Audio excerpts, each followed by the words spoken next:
Well, everyone agrees that the bridge is falling apart and it needs replacing, but some folks down in Locust Point say it's the way the city plans on replacing the Ford Avenue Bridge that could mean more harm than good. ABC 2 News' Brian Kubler covers the span of this bridge project's pros and cons. Come April, this Ford Avenue Bridge in Locust Point becomes a dead end. The City Department of Transportation is planning to completely tear it down, then rebuild.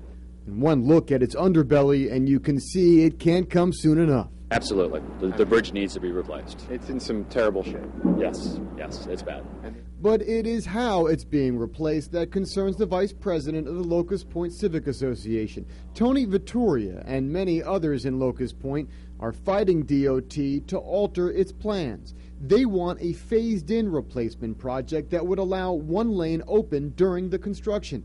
Otherwise, residents say, the city would be cutting off the main artery into the neighborhood, pushing all traffic to back roads with railroad crossings. If Ford Avenue is completely shut down and there's a train over either one of those entrances and somebody has an emergency in the neighborhood, you never know how the emergency vehicles are going to get in there. A valid concern, but beyond safety, there's an economic reason too. There's a heart. Locust Point, the point is a beating heart. It's growing, it's wonderful. Super safe neighborhood. You now clip the only artery. And business owners like Michael Marx say they may have to close up shop. Marx runs Miguel's Cochina Cantina in Silo Point. Fort Avenue, he says, is his lifeline. The main reason why he supports this letter the Civic Association is sending to the mayor of Baltimore next week. It urges a multiple-phase replacement to the bridge and not the total teardown and 10-month detour now on the books. I think that the mayor is certainly intelligent enough to know what that means from a tax base.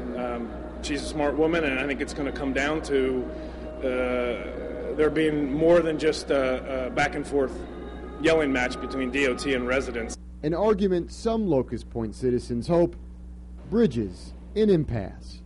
In Locust Point, Brian Kubler, ABC 2 News.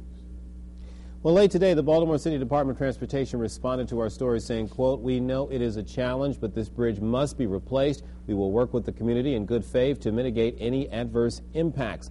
DOT also tells us there will be an announcement early next week as how it plans to work with Locust Point residents. That letter will be sent out to the mayor on Monday.